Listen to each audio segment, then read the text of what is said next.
कि कितनी कितनी हमारे ख्याल से सब लोगों को गुरु के तीसरे भाव भाव तक में मेष लग्न कुंडली हम पढ़ रहे थे। उसमें से प्रथम भाव, द्वितीय भाव, तृतीय भाव और इन भावों में बैठ के उनकी कहाँ कहाँ से दृष्टियां जाती है सबको पता हो गया होगा। इसके साथ साथ आज हम चतुर्थ भाव, पंचम भाव और षष्ठम भाव के बारे में गुरु पढ़ेंगे। उससे पहले थोड़ा सा जैसे कि हमारा पूर्व का विषय था ग्रहों का से संबंधित कौन कौन से रोग हो सकते हैं, ग्रहों से संबंधित कौन कौन से व्यापार हो सकते हैं, कौन कौन सी ऐसी चीजें हो सकती हैं जिससे जो हमारा आजीविका चल जाए, व्यवसाय हो जाए, तो थोड़ा सा उस पर चर्चा कर लेते हैं। उसके बाद हम गुरु के द्वादश लग्नों में प्रभाव पढ़ेंगे।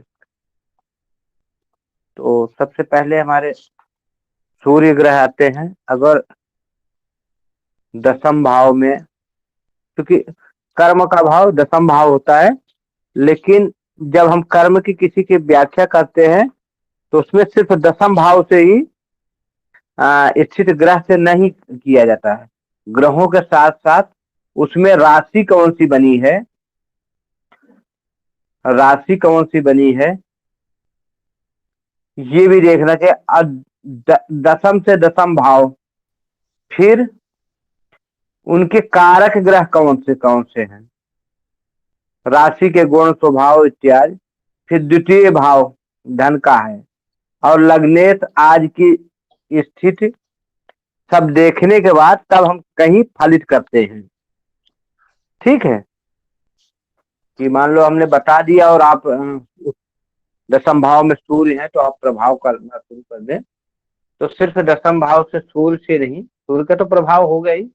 जब हम किसी के व्यवसाय या उसके करते तो दसम से दसम कर देते हैं। फिर उसमें कौन सी राशि है, भावपति कौन है, भाव के कारक कौन है, उस राशि का क्या गुण स्वरूप है, इन सब चीजों का आकलन करके, द्वितीय भाव का आकलन करके, क्योंकि जब हम कर्म करते तो धन आता है, तो इन सब का आकलन करके उस भाव पे किन की दृष्टियां पड़ रही है, ये सब करके हम जो है तब फलित पे आते हैं। चलो सूर्य पे समझे। सूर्य को जैसा बताया कि सूर्य राजा है, तो अगर दसम भाव में सूर्य की गिनती 5 नंबर हो जाए अथवा सूर्य हो जाए, तो ऐसे इसमें राज्याधिकारी वर्ग, कुलीन, रईस ज्यादों वाला काम, जैसे रईस ज्यादा लोग होते हैं ना, सम्राट लोग जिनकी चलती है समाज में, मुखिया इत्यादि, तो ऐसी स्थिति, अधिकार प्राप्त प्रमुख, प्रधान इत्यादि। अगर हम इससे व्यापार की बात करें तो केमिस्ट, ड्रगिस्ट, सोने का काम करने वाला सुनार या ज्वेलर्स, और गवर्नमेंट से अगर हम कार्य मानते हैं तो सैनिक, मंगल इत्यादि अगर बढ़िया होते हैं तो सैनिक, गवर्नर, प्रधान, सेना अध्यक्ष, मतलब एक सीनियर पोजीशन पे, सीनियरिटी वाली, क्योंकि सूर्य राजा है ना, तो सीनियरिटी वाली पोजीशन वाले ऐसे कार्य करता है आदमी। सूर्य अग्नि स्वरूप है, सूर्य को अग्नि स्वरूप मानते हैं, अग्नि प्रधान ग्रह है, अतः इसे अगर मंगल और केतु आदि ग्रहों का योग प्राप्त हो तो ये अग्नि संबंधित कार्य जैसे बिजली, उद्योग इत्यादि संबंधित कार्य करवाता है। अगर गुरु और मंगल आदि ग्रहों का योग हो जाए तो ऐसे में जो बढ़िया सर्जन होते, मंगल का साथ मिल जाए तो सेनाध्यक्ष वगैरह, या कई बार बढ़िया सर्जन जो होते हैं, बढ़िया डॉक्टर जो सर्जन करते हैं, ऑपरेशन करते हैं, वैद्य, और मंगल का मेन काम कृषि होता है, मंगल कृषि संबंधित कार्यों से करता, तो कृषि खादान, सरकारी कर्मचारी, शुक्र का हो गया टेलीविजन, सिनेमा, संगीत इत्यादि। गुरु का साथ मिल गया तो मठाधीश, किसी किसी मठ का मठाधीश, इत्यादि संबंधित कार्यों से, कई बार लकड़ी इत्यादि के संबंधित कार्यों से ऐसा व्यक्ति धन कमा लेता है, यह कार्य क्षेत्र हो जाता है। चंद्रमा, हेलो। अगर चंद्रमा हो तो चंद्रमा से क्या क्या देखा जाता है? जलोत्पन्न वस्तुओं के विक्रेता, जल से उत्पन्न हुई वस्तुओं के विक्रेता, क्योंकि चंद्रमा शराब शराब लाइन इत्यादि में चंद्रमा से लोग, नाविक जो जल में चलते हैं, नाव वगैरह कहते हैं, औषध निर्माता, कई बार मछुआरे वगैरह, सेल्समैन जो होते हैं, या परिचायिका, नर्स इत्यादि, जल सेना में सोडा इत्यादि की फैक्ट्री, पेय पदार्थ बनाना जिससे जल संबंधित हो, सिंचाई विभाग, परिवहन कार्य।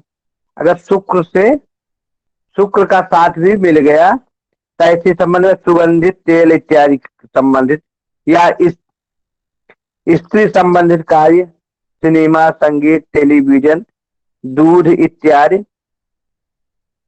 कार्य से जो है ऐसा व्यक्ति धन कमाता है। मंगल, मंगल से क्या होता है? सेना, पुलिस, प्रशासन, सैनिक, हथियार बनाने की फैक्ट्री या हथियार बनाने का सामान, सर्जरी काम, ऑपरेशन इत्यादि में जो प्रयुक्त होते हैं सर्जरी सामान, मेडिकल संबंधित सामान, दंत चिकित्सक, खिलाड़ी, अग्नि से संबंधित कार्य, बड़े बड़े होटल, रेस्टोरेंट, गाड़ियों के मालिक, ड्राइविंग संबंधित काम जो अग्नि से होता है, उद्योग जैसे कार्य, बेकरी हो गई, बेकरी कार्य हो गए, भट्टी इत्यादि हो गया, या जैसे हमने बोला होटल और ये रेस्टोरेंट इत्यादि, बिजली के संबंधित कार्य, रक्षा विभाग, भूमि से संबंधित कार्य, जमीन से संबंधित कार्य, ये सब चीज का विचार जो है मंगल से किया जाता है। ऐसे चीजों का विचार मंगल से किया जाता है। बुध से, बुध है वाणी के कारक, व्याख्याता, तो ऐसे में क्लर्क, वकील, बुद्धिजीवी, शिक्षण संस्थाओं में अध्यापक इत्यादि। बुध है गणित का कारक, अकाउंटेंट, कूटनीतिज्ञ, विज्ञान, ज्योतिषी, शिल्प, चिकित्सा, पुस्तक, कागज कागज इत्यादि का कार्य, पुस्तक विक्रेता, संदेश वाहन, दूत या पोस्टमैन इत्यादि। उद्योग वर्ग, व्यापार, प्रकाशन, संपादक, लेखक। और कहीं बुध, शुक्र और गुरु की युति हो जाए, राशि संबंध बन जाए या दृष्टि संबंध बन जाए, तो ऐसे में जातक प्रबल ज्योतिषी, त्रिकालज्ञ, तीनों काल के जानने वाला हो जाता है। नोट कर लीजिए सूत्र, अगर बुध शुक्र की युति हो और वहीं पे कहीं से गुरु की दृष्टि पड़ जाए या गुरु की राशि पड़ जाए, या गुरु स्वयं हो, गुरु स्वयं उनके साथ हो, तो ऐसी स्थिति में व्यक्ति गुरुदेव त्रिकालज्ञ। फिर एक बार बोलिए। अगर कुंडली में कहीं भी, कुंडली के 12 भाव में कहीं भी गुरु शुक्र और बुध की युति है, शुक्र और बुध की युति है, वहीं पे कहीं से गुरु की दृष्टि पड़ जाए, गुरु स्वयं उन्हीं भावों में हो, अथवा गुरु की राशि हो, फिर से देख लो, गुरु की राशि हो और उसी राशि में शुक्र और बुध की युति हो, या कहीं से, जैसा हम जानते हैं गुरु की पंचम दृष्टि होती है, गुरु की 7वीं दृष्टि होती है, गुरु की 9वीं दृष्टि होती है, तो कहीं से गुरु की दृष्टि पड़ जाए या गुरु स्वयं इन्हीं भाव में हो जहां पे शुक्र और बुध की युति है, तो ऐसा जातक त्रिकालज्ञ होता है, त्रिकालज्ञ होता है। उसकी कही हुई बातें ज्यादातर सत्य हो जाती हैं और वह प्रबल ज्योतिषी होता है। त्रिकालज्ञ का मतलब प्रबल ज्योतिषी होता है।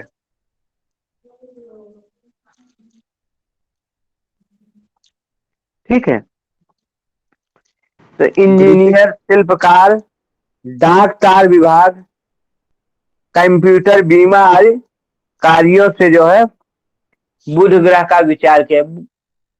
बुध ग्रह जो है ना, इनसे इन चीजों जो जिससे बातों में प्रभावित, वकील वकील होता है कि जहां बात से वाणी वाणी जहां प्रभावशाली होती है, ऐसे में जो है बुध ग्रह को, इसीलिए मैंने बताया कि जब वाणी दोष इत्यादि होता है, मुख इत्यादि, गूंगा इत्यादि होते हैं, तो बुध से अगर बुध ग्रह में कोई प्रॉब्लम आ जाए, उस पर नीचे दृष्टि इत्यादि होती है, तो वाणी दोष कर देता है। कल कल के उसमें बताया था ना कि वाणी के कारक है, जहां पे मतलब सलाह देना हुआ, वाणी का हुआ, तो बुध में ऐसे जातक जो लीगल एडवाइजर वगैरह होते हैं, वकील वगैरह, जहां आपकी वाणी से, तो ज्योतिषाचार्य भी वाणी को ही प्रभावित करता है, उसकी वाणी से ही लोग प्रभावित होते हैं। तो ऐसा स्थान पे जो है बुध, बुध से ऐसे कार्य किए जाते। गुरु,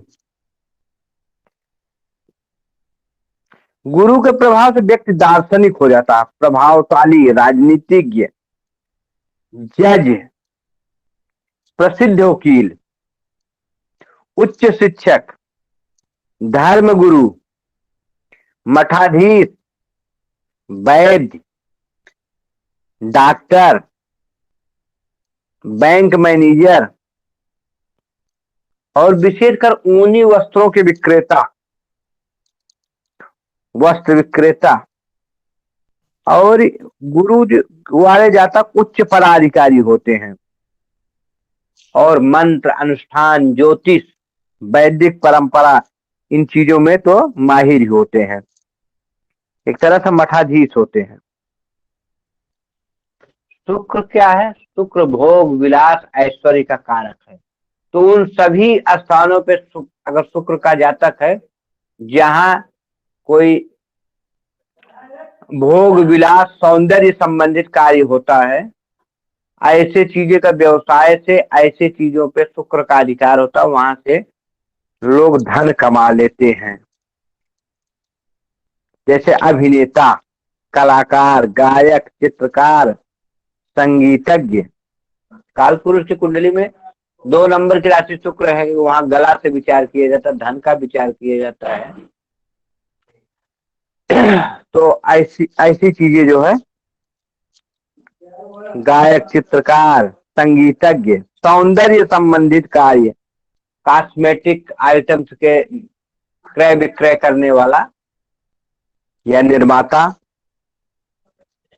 आर्ट संबंधित कार्य, चित्रकारी, कला, ड्राइंग, पेंटिंग इत्यादि कार्य, श्रृंगारिक और प्रसाधनिक वस्तु निर्माता, एम्ब्रॉयडरी इत्यादि का काम, कंप्यूटर इत्यादि का काम,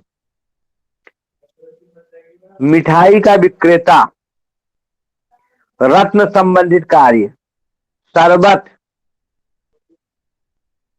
इत्यादि द्रव्य, इनके इनके जो है निर्माता अथवा कार्यकर्ता, कंप्यूटर, टेलीविजन, सिनेमा, संगीत, कला और स्त्रियों संबंधित उद्योगों का मालिक शुक्र ग्रह से प्रभावित व्यक्ति हो सकता है, क्योंकि शुक्र ग्रह ऐश, आराम, भोग, विलास, सौंदर्य का प्रतीक है। शनि, शनि वाले जातक को ज्यादातर दासता करना पड़ता है, उसके ऊपर कोई न कोई अधिकारी होता ही है। तो अगर वो नौकरी जॉब में होता है, तो कहीं न कहीं चाहे जितने हो उससे ऊपर लोग होते हैं, तो कहने पर दासता, किसी के अंडर में काम करने का। अगर मान लो कोई मैनेजर है, तो असिस्टेंट मैनेजर हो गए, उसका असिस्टेंट मैनेजर, दासता, लेबर काम, मजदूरी। इस ग्रह से मशीनरी कार्य, अगर अपना कोई व्यवसाय करता तो मशीनरी कार्य, मशीनों से, शिल्पकार, कारखाना, कंप्यूटर आदि कार्य करने वाले, व्यापारी, भूमि जायदाद के ठेकेदार, हाँ ये ठेकेदारी करा देता है, यातायात, पुलिस, अधीनस्थ कर्मचारी, हमने बताया कहीं न कहीं किसी के अधीन रहने वाला काम ये करा देता है। भूगर्भ से उत्पन्न होने वाले पदार्थ, अर्थात जमीन से निकलने वाला तेल इत्यादि पदार्थ, जैसे लोहा, सीमेंट, पत्थर, पेट्रोल और कलपुर्जे वाले कार्य, मजदूरी इत्यादि कराना, तिल, तेल और भैंस आदि पशुओं, जो काली वस्तुएं होती है, उनसे संबंधित कार्य, चमड़ा उद्योग पर भी विचार किया जा सकता है। ठीक है। राहु, राहु से चर्म उद्योग, ठीक है। मछ जी बोलिए, कपिश्वर जी बोले। जी गुरुदेव।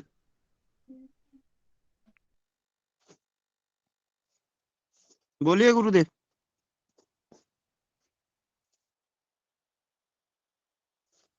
हाँ कपिश्वर जी, आपका हैंड शेक था तो कुछ पूछना चाहते हैं?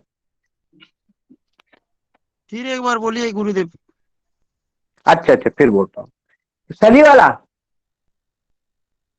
कौन सा बोले, शनि वाला या राहु से? कपिश्वर जी, शनि वाला या राहु से? गुरुजी कैसे ग्रुप में डाल सकते हैं आप?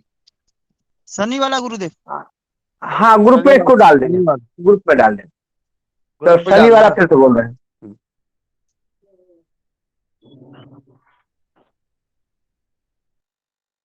ग्रह से मशीनरी संबंधित कार्य, शिल्पकार, मजदूरी, कारखाने में कार्य, कंप्यूटर संबंधित कार्य, व्यापारी, भूमि जायदाद, ठेकेदारी, यातायात, पुलिस, अधीनस्थ कर्मचारी, किसी न किसी के अधीन, भूगर्भ से उत्पन्न वस्तु, जो जमीन के नीचे से उत्पन्न होती है वस्तु, जैसे लोहा हुआ, तेल हुआ, सीमेंट हुआ, पत्थर, पेट्रोल, कलपुर्जे या मजदूरी इत्यादि, जमीन से संबंधित, तिल, तेल और भैंस आदि पशुओं का संबंधित कार्य, चमड़े का कार्य।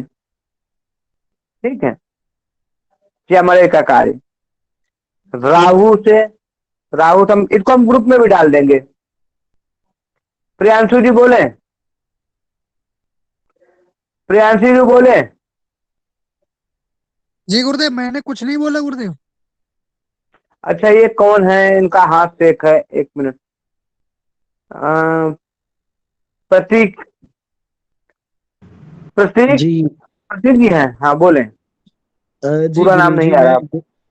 जी मेरा पूरा नाम है प्रतीक्षित यश शर्मा। अच्छा, मैं ये पूछ प्रतीक्षित रहा जी, हाँ बोले बोले प्रतीक्षित जी पूरा। तो इसमें PRA करके डाट डाट था, तो हमने सोचा कि प्रियांशु जी होंगे। ठीक है, अच्छा हाँ अच्छा। बोले।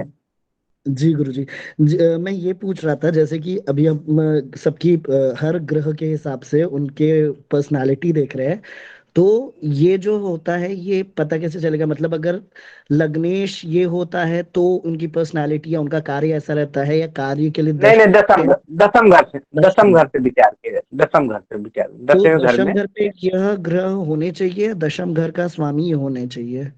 मैंने आप दोनों चीजें होती, मैंने आपको शुरू में ही बताया, आप शायद सुन नहीं पाए।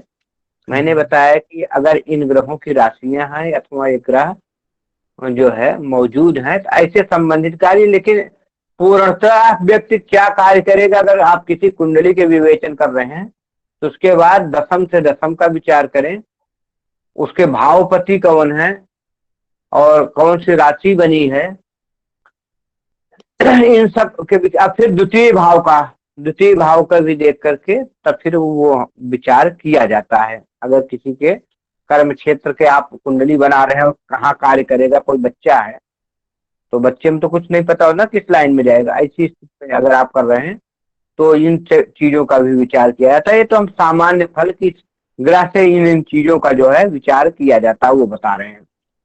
ठीक है। अच्छा जी। हाँ, गुरुजी, जो पत्रकार होते हैं या जर्नलिस्ट होते हैं उनके लिए कौन सा ग्रह देखा जाता है? बुध बताया तो आप शायद सुन ही नहीं रहे, मैं इतनी देर से बता रहा हूँ, आप शायद सुन ही नहीं रहे। हम बताए ना, वाणी से संबंधित कार्य जो बुध से। जी गुरुजी। हाँ चले, इसको थोड़ा सा 2 मिनट में खत्म करते हैं। तो अभी कुंडली देखो ये आ गई। हाँ, अभी हमको इस पे बात करना है। कुंडली आपकी शेयर हो चुकी है, जिसपे हमें आज पढ़ाना है। 2 मिनट में इसको खत्म करते हैं, फिर हम चलते हैं अपने विषय वस्तु पे। तो राहु से चर्म उद्योग, मशीनरी, फोटोग्राफी, विज्ञान, राजनीति, मुद्रण कार्य, जासूसी। राहु से हम जासूसी इत्यादि के कार्य जो होते हैं उसको भी देखते हैं। शेयर बाजार, लॉटरी संबंधित कार्य, नवीन अन्वेषण, नाविक, शराब, जुआ इत्यादि संबंधित कार्य से हम राहु के विचार करते हैं। इसको मैं ग्रुप में डाल दूंगा, आप लोग 2 मिनट में वो करो, क्योंकि कुंडली आ गई। अब हम आपको कुंडली पे पढ़ाएंगे, ठीक है। और केतु से शिल्प, चिकित्सा, विषैली दवाई इत्यादि निर्माता जो दक्ष होते हैं। यात्रा संबंधित कार्य, भूत इत्यादि विद्या, ओझा, सोखा, तंत्र आदि विद्या, तंत्र विद्या, हवाई जहाज, पायलट, शिल्प, चिकित्सा, चीड़ फाड़ इत्यादि, धुएं युक्त क्रूर कार्य का विचार जो है इससे किया जाता है, ठीक है। केतु से इन चीजों पे विचार करते हैं, ठीक। और जातक का व्यवसाय का निर्णय सिर्फ 10वां भाव देख के नहीं किया जाता। चलते कुंडली आ गई आपके, सब लोग देख रहे होंगे, कुंडली आपके पास शेयर हो गई। गुरु का हम प्रभाव, इसको हम ग्रुप में डाल देंगे आपको, ठीक है। तो गुरु का प्रभाव कल हमने पढ़ लिया था। कहाँ तक पढ़ा था, सबको मालूम है? किस भाव तक पढ़े थे जी? 3 ग्रह तक। 3 घर तक सबको समझ में आ गया? अगर न समझ में आया तो फिर से थोड़ा देख लें। गुरुजी एक बात पूछनी थी सर। पूछे प्रश्न पूछ लीजिए पहले। हाँ ठीक है गुरुजी, जैसे गुरु हमारा लगन में अगर किसी पाप ग्रह के संग बैठ जाए, अभी तो हमने देखा कि अकेले बैठे हैं या फिर किसी देव ग्रह के संग बैठे हैं, तो अगर वहीं पे लगन में अगर पाप ग्रह जैसे शनि के संग बैठ जाए या राहु के संग या केतु के संग बैठ जाते हैं, तो उस कंडीशन में हमें कैसे फलित करना चाहिए?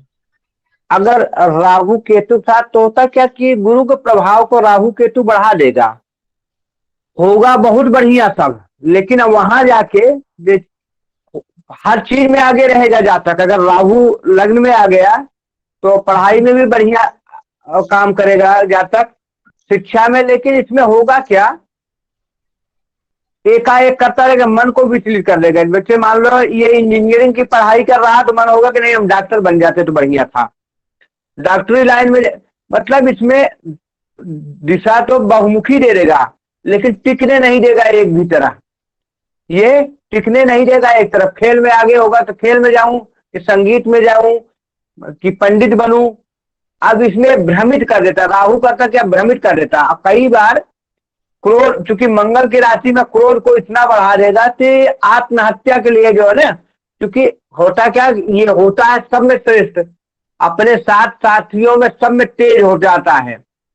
तो अब जब तेज हो जाएगा तो इसको कई बार होता है क्या कि इसकी जो राहु केतु के प्रभाव में आ जाता है तो इसको भ्रमित कर देते कि हम किस क्षेत्र में जाएं। पढ़ाई रहा कंप्यूटर साइंस की, फिर ये सोचेगा नहीं इसमें तो नहीं, हम जासूसी की पढ़ाई कर लेते तो बड़ा अच्छा था, ये कर लेते तो नहीं हम गणित में आ गए होते तो बड़ा अच्छा था, हम डॉक्टर बन जाते। अब जब इस प्रकार इसको भ्रमित कर देगा तो जाहिर सी बात है कि जब आप पथ से भटक जाओगे तो परिणाम पूरा नहीं पाओगे। ऐसी स्थिति में करेगा क्या, आत्महत्या को सोचेगा, आत्महत्या के लिए प्रेरित करेगा। गुस्सा आएगा तो आत्महत्या के लिए, लेकिन आत्महत्या करेगा नहीं, आत्महत्या के लिए प्रेरित करेगा, अपना ही सर पीटेगा।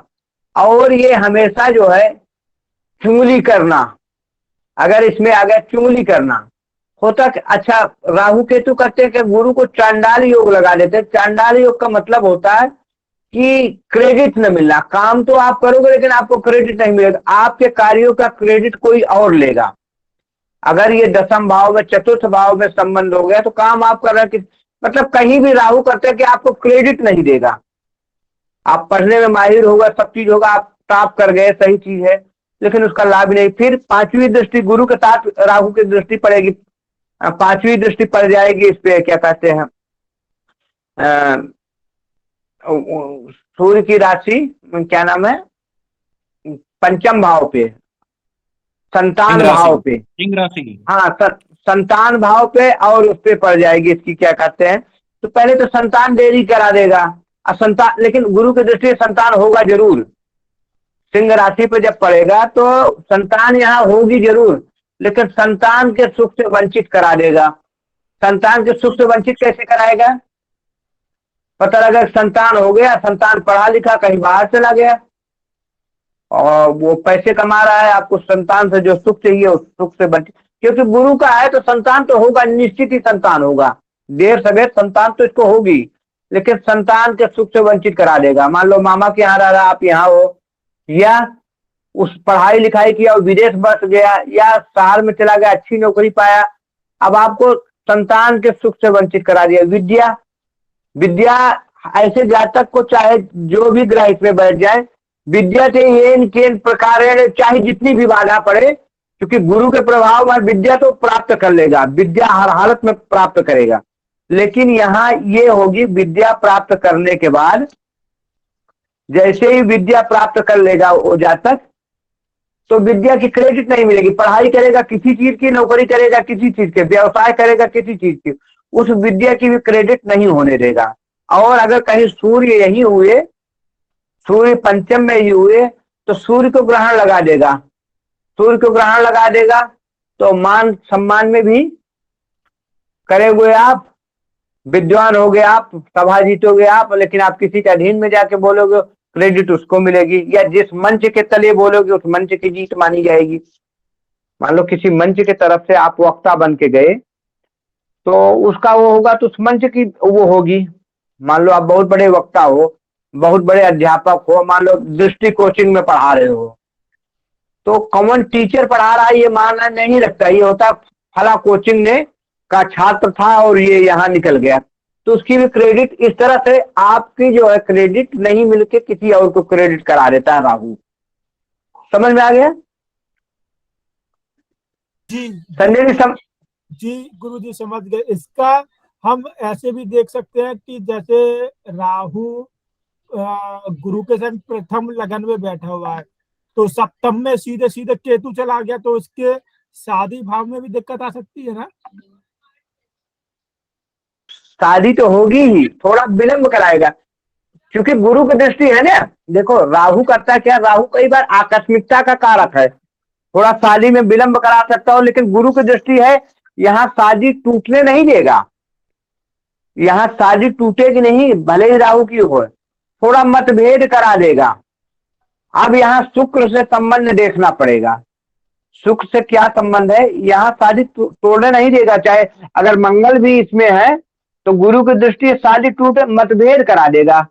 जातक जो है बोलेगा आम तो करेगी इमली, वो बोलेगा पूरब तो बोलेगी पश्चिम, ऐसी स्थिति ला देगा। ठीक है, थोड़ा मतभेद कर, क्योंकि गुरु की दृष्टि जो है ना, गुरु अच्छा गुरु स्वयं अगर आके यहाँ बैठ जाए तब भाव नाश हो जाएगा। अगर अकेले गुरु आके बैठ जाए, अकेले गुरु आ जाए तो कारका भाव नाश का, उस पे कहीं राहु की दृष्टि कहीं और ग्रहों से, जैसे मान लो गुरु आके शादी वाले भाव में 7वें घर में बैठ गए, तो अगर अकेले बैठ गए तो ये भाव को नाश कर देंगे, क्योंकि पत्नी से बनेगी नहीं, ये वहां ज्ञान बोलेंगे और इनकी ज्ञान को वो बोझ समझ के उसका कदर नहीं करेगी। और वहीं कहीं से, जैसे वही कहीं से लग्न से राहु की दृष्टि पड़ जाए या और कहीं से राहु की दृष्टि पड़ जाए, तो ऐसी दशा में इस भाव को तबाह कर देंगे, मतलब विच्छेदात्मक स्थिति ला देंगे। अगर गुरु भाव का नाश कर रहे हैं, अकेले बैठ गए, वहीं पे कहीं किसी विच्छेदक ग्रह की दृष्टि आ गई, तब नहीं, गुरु जो किसी भाव को खराब नहीं करते। यहां तक अगर ये 6वें 8वें 12वें में भी जाते हैं तो ऐसी स्थिति में हाँ ये चीज होता है, कुंडली के और भावों पे प्रभाव न देके, जैसे धन के कारक है, संतान के कारक, ऐसे न करके जातक को ऋण रोग शत्रु से बचाने का ही कार्य करेंगे। गुरु की दृष्टि अमृतमयी दृष्टि है, गुरु में सिर्फ इतना ही है कि ये जहां के कारक होते हैं वहां अगर अकेले किसी ग्रह के साथ युति बैठ गए बहुत बढ़िया फल देते हैं, किसी की दृष्टि पड़ गई तो बहुत बढ़िया फल देंगे, लेकिन अगर अकेले बैठ गए तो उस भाव का नाश कर देते हैं। अच्छा, वहां अगर राहु केतु भी बैठ जाते हैं, शनि भी बैठ जाते हैं इनके साथ, फिर भी उस भाव को नहीं बर्बाद होंगे, उस भाव को नहीं बर्बाद करेंगे। थोड़ा सा उसके प्रभाव में शुभता अशुभता जरूर आ जाएगी। गुरु भाव को तभी बर्बाद करेंगे जब अकेले बैठ जाएंगे और उसके कारक हों। गुरु इस राशि में कहां कहां भाव बर्बाद कर सकते हैं? एक तो धन भाव में अगर अकेले बैठ जाए, धन भाव में अगर अकेले बैठ गए गुरु, तो ऐसी स्थिति में करते हैं, धन के कारक हैं गुरु, और वहां बैठ गए तो वहीं से बैठे बैठे कहा छठे भाव को देखेंगे, छठे भाव और छठे घर को देखेंगे, दूसरे घर से उनका पांचवी दृष्टि से अपने छठे घर को देखेंगे जहां बैठे हैं। देखो 2 नंबर की राशि पर अगर गुरु धन भाव में बैठते हैं तो उनकी 5वीं दृष्टि छठे घर पे पड़ती है। छठा घर कहाँ है? ऋण रोग शत्रु का। अब यहाँ से ऋण, इनका पैसा तो आएगा लेकिन खर्चा कहाँ? क्योंकि यहाँ जो है गुरु 2 भाव के स्वामी, एक तो भाग्य भाव के स्वामी है और दूसरे जो है व्यय भाव के भी स्वामी है, तो व्यय करा देंगे। किस पे व्यय कराएंगे? ऋण रोग शत्रु पे। और हर एक लग्नों के लिए आप लोग एक चीज नोट कर लो इस चीज को, गुरु जो है द्वितीय भाव में, तो द्वितीय भाव से वाणी का विचार किया जाता है, परिवार का विचार किया जाता है। गुरु कहते हैं सत्य बोलेंगे, थोड़ा कड़वा बोलेंगे, खरा बोलेंगे, इसलिए वाणी इनकी लोग मुंहफट बोलते हैं। मतलब जातक चाहे जितना प्रभावशाली, कोई कितना भी प्रभावशाली क्यों न हो, जातक उसके मुंह पे सत्य बोल देगा। और आज के समय में सत्य बर्दाश्त करने की क्षमता लोगों पे नहीं है, तो इसलिए घर में भी अगर कुछ बातें ऐसी कड़वी बात बोल दिया, मुंहफट बोल दिया, तो घर के लोगों से विवाद होगा। तो ऐसे में पैतृक संपत्ति पाने में भी दिक्कतें आ जाएगी। लेकिन अगर वहीं पे किसी और ग्रह का साथ मिल गया, कोई और ग्रह होगा, चंद्रमा आ गए, तो चंद्रमा आ गए, चंद्रमा और गुरु की युति बड़ा श्रेष्ठ धन देगी, पैतृक संपत्ति मिलेगी, धन दौलत ऐश आराम सब कुछ मिलेगा। वहीं पे शुक्र, जबकि अगर शुक्र और गुरु की युति हो जाए तो वहां पे तात्कालीन मित्रता नहीं होगी, बल्कि तात्कालीन शत्रुता होगी। क्योंकि हमने पहले बताया तात्कालीन मित्रता शत्रुता कहाँ होती है? ग्रह जहां बैठता है उससे 3 घर आगे 3 घर पीछे जो भी ग्रह बने वो उसके मित्र होते हैं। तो अब यहाँ शत्रु की राशि में, शत्रु के घर में शत्रु के साथ भी बैठ जाएंगे तब भी गुरु शुभ प्रभाव देंगे, धन कमाएगा, हाँ व्यय अधिक हो जाएगा। तो यहाँ कोई वो नहीं, बस गुरु का जो है दिक्कत यही पड़ेगी, गुरु जिस भाव का कारक है अकेले न बैठे। अगर वही गुरु आके पंचम में बैठ जाते हैं तो पंचम भाव भी गुरु संतान के कारक है, तो यहाँ पे भी अच्छा भाव का नाश करेंगे। कैसे नाश करेंगे? ऐसा नहीं संतान नहीं हो, गुरु बैठे हैं तो इस बात की तो गारंटी हो जाएगी संतान होगा ही होगा। देरी करा सकते हैं, संतान में देरी करा सकते हैं, क्योंकि गुरु और शुक्र ये लास्ट में परिणाम देते हैं। तो संतान में यहाँ देरी तो कराएंगे लेकिन संतान होगा, संतान सुख से वंचित करा देंगे। जैसा कि बताया कि बच्चा पढ़ा लिखा या यही अच्छे प्रभावशाली स्थान पे हुए, इनका ट्रांसफर कहीं है, घर पे बच्चे पड़े हैं, तो संतानों से सुख नहीं मिलता।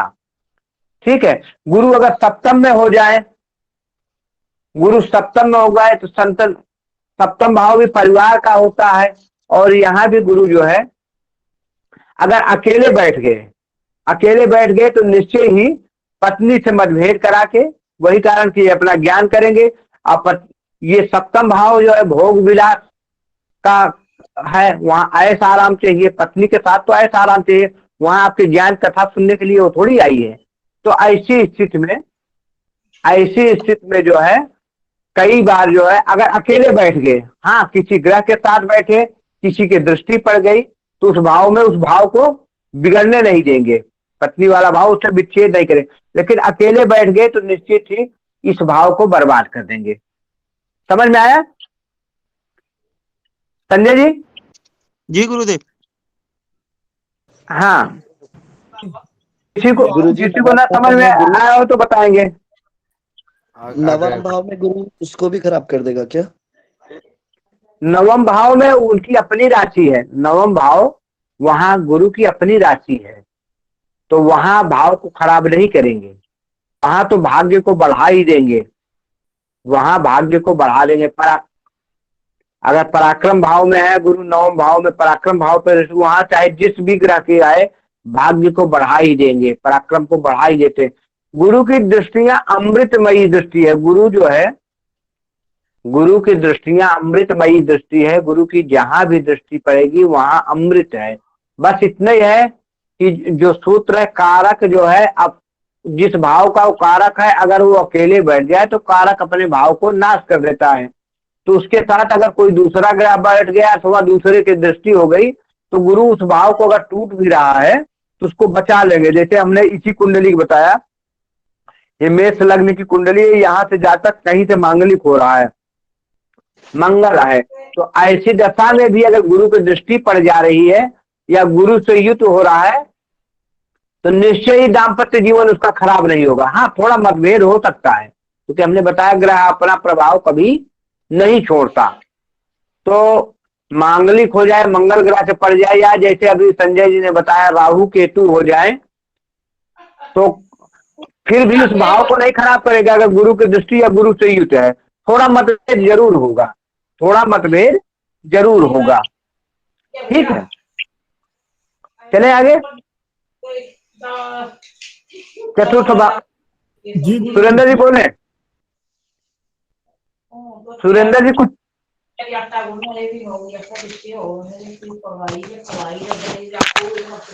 गुरु जी क्या समाधान हो सकता है ऐसा कोई?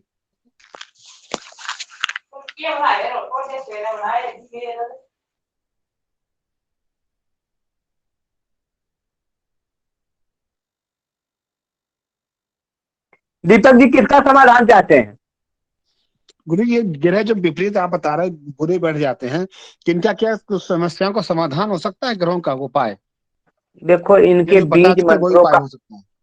इनके बीज मंत्रों का जप करके, इनसे जनित सामान को दान करके, जैसे मान लो पीले चीज, पीली दाल इत्यादि, इन चीजों को दान करके, या इनसे जनित लोगों को, जैसे अब गुरु हैं तो साधु सेवा, गो ब्राह्मण सेवा, पीली वस्त्र का दान इत्यादि से जो है इनके प्रभाव में शुभता लाई जा सकती है। इनके बीज मंत्रों का जाप करके मंदिर नित्य दर्शन करने जाए, और यहाँ पत्नी, अगर सातवें घर में ऐसा है तो पत्नी का सम्मान करें, पत्नी के सम्मान करने से इनको धन ऐश्वर्य व्यापार सब में लाभ मिलेगा। अगर पत्नी से मतभेद करते हैं, सातवें घर में गुरु हैं, तो फिर पारिवारिक जीवन में दिक्कत आ जाएगी। अभी किसी ने कुछ शेयर किया था, एक बार फिर से डाले, मैं पर देख नहीं पाया, किसी ने अभी कुछ लिखा था तो एक बार फिर से लिखें। गुरुजी उन्होंने मैसेज किया था, वो मैसेज में दिख जाएगा गुरुजी। गुरुजी क्या पर्सनल आपसे बात कर सकते हैं फोन लगा के अपनी कुंडली पे?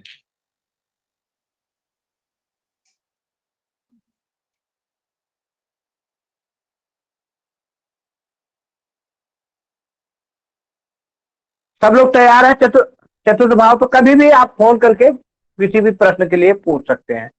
चौथे भाव को बोले। जी गुरुजी बोलिए। देखो, अगर चतुर्थ भाव में गुरु हैं, चतुर्थ भाव में गुरु हैं मेष लग्न की कुंडली में चौथे घर में, तो वहां आप लोग देख रहे हैं स्क्रीन पे जो कुंडली लगी है वहां 4 नंबर की राशि बनी है, 4 नंबर की गुरु। अगर यहाँ पे चंद्रमा का साथ मिल गया तो बहुत ही बढ़िया, नहीं यहाँ से भूमि भवन वाहन सारे सुख देंगे, पैतृक संपत्ति देंगे गुरु। यहाँ पे गुरु बहुत बढ़िया प्रभाव देते हैं। इनकी 7वीं दृष्टि 10वें भाव पे पड़ती है और वहां 10 नंबर की गिनती है, जबकि नीच दृष्टि जाती है, लेकिन वहां भी रोजी रोजगार में पिता के सम्मान इत्यादि में वृद्धि करेंगे। हाँ, अगर किसी पाप ग्रह से युत या दृष्ट न हुए, अगर किसी पाप ग्रह से युत या दृष्ट हो गए तो ऐसी स्थिति में गुरु की पांचवी दृष्टि 1 2 3 4 पांचवी दृष्टि अष्टम भाव में पड़ती है, तो यहाँ पेट रोगी बनाएंगे। सबसे पहले गुरु करते क्या, यहाँ आके पेट रोगी बना देते हैं, पेट में दिक्कत कर देते हैं। ऐसे के लिए सीधा से है संबंध है, अगर ऐसी कुंडली आपके पास कहीं आती है मेष लग्न में और चतुर्थ भाव में गुरु है, तो पेट समस्या देंगे ही देंगे, हर हालत में पेट की समस्या देंगे। तो ऐसे जातक को साधु जैसा भोजन करते हैं, बिल्कुल साधारण खाना खाना चाहिए, जैसे साधु लोग वो मतलब साधारण से साधारण खाना, तेल मसाला इत्यादि के खाना, तो वो उसके लिए सही हो जाएगा। धार्मिक कार्य करें, मंदिर जाए, पीला वस्त्र पहने और गुरु ब्राह्मण इत्यादि का सम्मान करे, गो ब्राह्मण का सम्मान करे। ऐसी दृष्टि में पेट को चीड़ फाड़ इत्यादि से बचा देंगे गुरु। और यहाँ पे एक आध्यात्मिक ज्ञान देंगे, छठे इंद्रिय को जागृत कर देंगे। ये चूंकि गोपनीय विद्या का विचार है और गड़े हुए संपत्ति का, ऐसे में गड़ा हुआ धन, अब आज के जमाने में गड़ा हुआ धन की बात करें तो बहुत कम, तो लॉटरी सट्टा इत्यादि, मतलब ऐसा धन जो आकस्मिक धन, उस धन को भी दिलाएंगे। पहले होता था गड़े धन मिलते थे, अब तो कोई गाड़ता ही नहीं, तो लोगों पे लाकर हो गए, बैंक हो गया, और ऐसी सारी स्थिति देंगे। और गुरु की पांचवी छठी और सातवीं दृष्टि हमने बताया है कि कर्म भाव पे पड़ेगा, तो कर्म करके व्यवसाय इत्यादि करके बड़ा अच्छा लाभ कमा देंगे। नौवीं दृष्टि इनकी व्यय भाव पे पड़ रही है, तो वहां पे धार्मिक चीजें, धार्मिक व्यय कराएंगे, धर्म पे व्यय कराएंगे, खर्चा कराएंगे, भूमि भवन वाहन पे खर्चा कराएंगे, सुख ऐश्वर्य पे खर्चा कराएंगे, ऐसा व्यय कराएंगे। लेकिन अगर ऐसा कार्य नहीं करता जातक, किसी में पाप ग्रहित हो गया, तो वो खर्चे तो करेंगे भूमि भवन वाहन पे, लेकिन निरर्थक खर्चा, जो जरूरत नहीं होगी उन चीजों पे खर्चा करा देंगे। मान लो आपके या ऋण रोग इत्यादि पे, पेट में दिक्कत आ गई, इन पे खर्चा करा देंगे।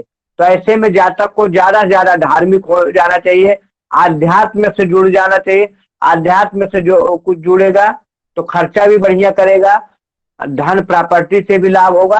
हाँ, थोड़ा पेट रोगी बनाएंगे जरूर, लेकिन वहां आठवीं इंद्रिय जागृत कर दे, छठवीं इंद्रिय जागृत कर देंगे, जिसके फलस्वरूप जो है जातक भविष्य वक्ता हो जाएगा, ज्योतिषी हो सकता है, सीनियर वकील हो सकता है, जो वाणी से संबंधित कार्य है, ऐसी स्थिति को बढ़ावा दे देते हैं।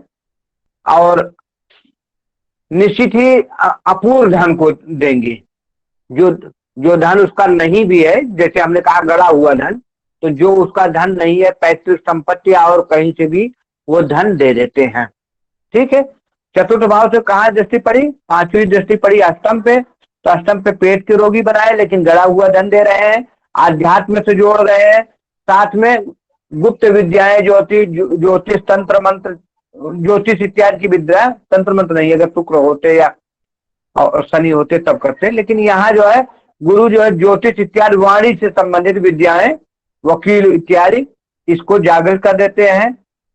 दसम भाव पे दृष्टि जाती है, जबकि वहां नीच की दृष्टि होती है, फिर भी गुरु का वहां शुभ फल मिलेगा, व्यवसाय इत्यादि से कार्य करेंगे।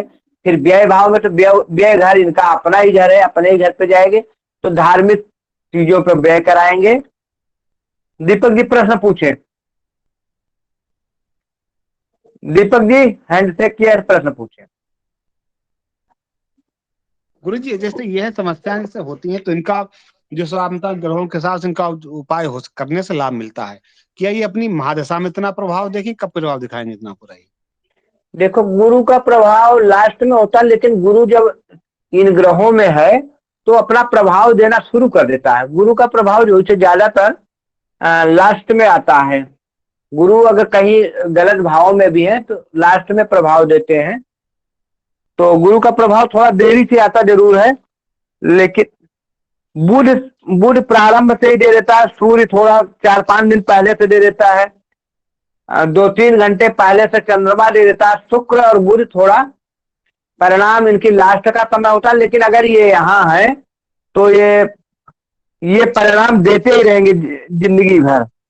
और यहाँ भी अगर चतुर्थ घर में गुरु हैं तो आप उनके रत्न को भी धारण कर सकते हैं, भले इनका व्यय भाव और रोग भाव से संबंध है, फिर भी आप रत्न धारण कर सकते हैं। व्यय भी जो है अच्छे कार्यों पे कराएंगे।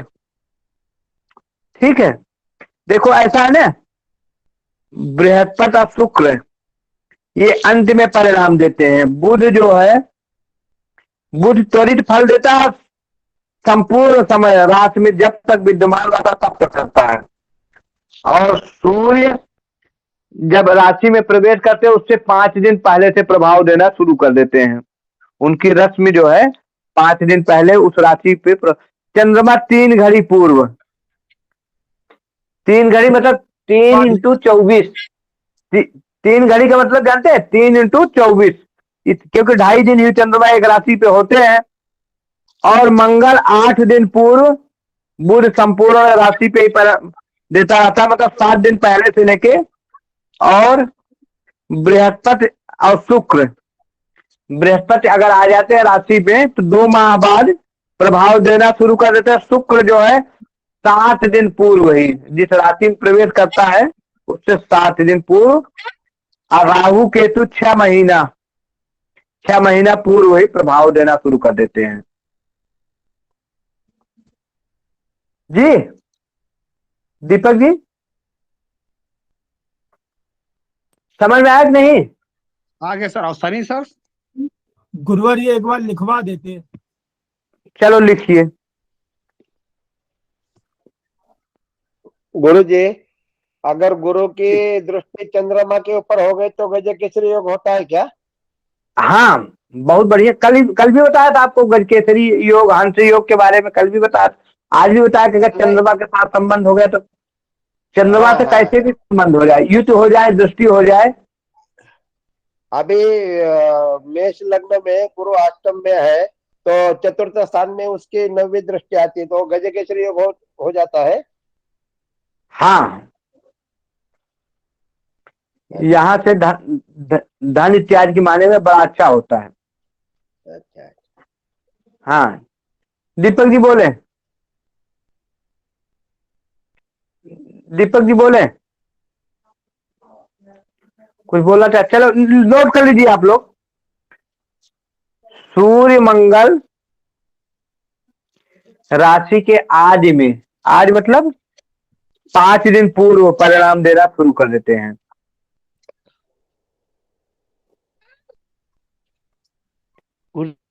और शनि और चंद्रमा मध्य में, शनि और चंद्रमा मध्य में, बृहस्पति और शुक्र अंत में। अब बुध जो है संपूर्ण कुंड राशि में प्रभाव देते हैं। बुध जो है संपूर्ण राशि में प्रभाव देते हैं।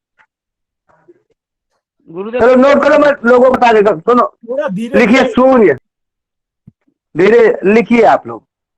सूर्य राशि में प्रवेश करने से 5 दिन पूर्व ही अपना प्रभाव देना शुरू कर देते हैं। जिस राशि में वो प्रवेश करते हैं, मान लो 14 जनवरी को मकर राशि में प्रवेश करते हैं तो 5 दिन पहले ही, मतलब 30-31 तारीख को ही उनका प्रभाव उस राशि में शुरू हो जाता है। ठीक है, सूर्य राशि में प्रवेश करने से 5 दिन पूर्व से ही अपना प्रभाव देना शुरू कर देते हैं।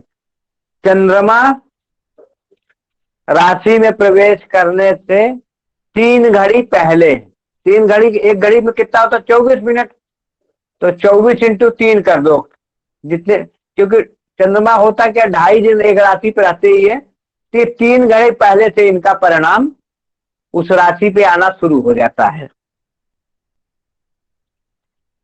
ठीक है, मंगल 8 दिन पूर्व अपना प्रभाव देना, मंगल जिस राशि पे आना होता है उससे पूर्व 8 दिन पहले से उनका प्रभाव थोड़ा थोड़ा शुरू हो जाता है।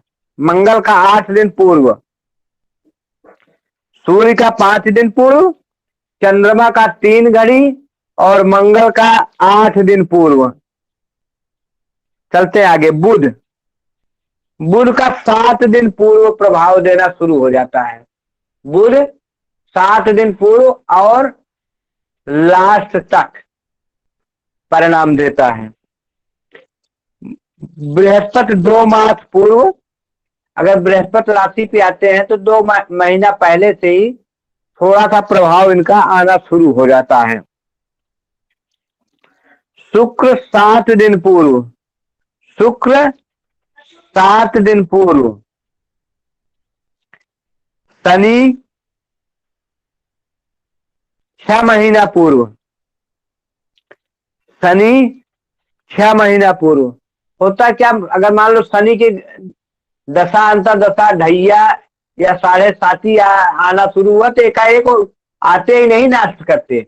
6 महीना पहले आपसे ऐसा कुछ निर्णय करा देंगे, आपको कुछ बढ़ाने लगे और आप उस बढ़ाने के चक्कर में ऐसी गलती कर जाते हैं कि जिसका परिणाम आपको 6 महीना पहले से आपके कंट्रोल करना। 6 महीना पूर्व शनि और राहु केतु मास जिस भी राशि में प्रवेश करते हैं उससे 3 महीना पहले अपना प्रभाव देना शुरू कर देते हैं। राहु केतु जिस राशि में प्रवेश करते हैं उससे 3 महीना पहले प्रभाव देना शुरू कर देते हैं। और लिखिए, कितना लिख लिए, सूर्य और मंगल राशि के आदि में मतलब प्रारंभ में ही फल देते हैं। शनि और चंद्रमा, शनि और चंद्रमा राशि के मध्य में फल देते हैं। शनि और चंद्रमा राशि के मध्य में फल देते हैं। बृहस्पति और शुक्र, बृहस्पति और शुक्र राशि के अंत में फल देते हैं। बृहस्पति और शुक्र राशि के अंत में फल देते हैं। बुध जो है संपूर्ण राशि में फल प्रदान करता रहता है। बुध संपूर्ण राशि में फल प्रदान करता रहता है। ठीक है, तो चतुर्थ में गुरु अगर रहेंगे तो उनकी दृष्टि 8वें भाव पे, 10वें भाव पे और 12वें भाव पे आती है और हमने आपको प्रभाव बता दिया। पंचम में अगर गुरु आ जाए तो बहुत बढ़िया, ज्ञान का कारक गुरु आ जाए, लेकिन अकेले नहीं। अगर अकेले आ गए तो जैसा हमने बताया भाव का नाश करते हैं। संतान तो होगी लेकिन संतान से सुख नहीं मिलेगा। ज्ञान तो मिलेगा लेकिन वो विद्या काम नहीं आएगी। पढ़ाई करेगा किसी चीज का, कार्य करेगा किसी चीज का। अगर यहीं से सूर्य भी हो गए और गुरु भी हो गए तो सूर्य से गुरु अस्त हो जाते हैं। सूर्य से गुरु अस्त हो, जैसा कि बताया गया है। सिर्फ एक ही ग्रह ऐसा है बुध, बुध जो है सूर्य से अस्त होने के बाद भी अपना परिणाम देता रहता है। बुध एक ऐसा ग्रह है जो अस्त होने के बाद भी अपना परिणाम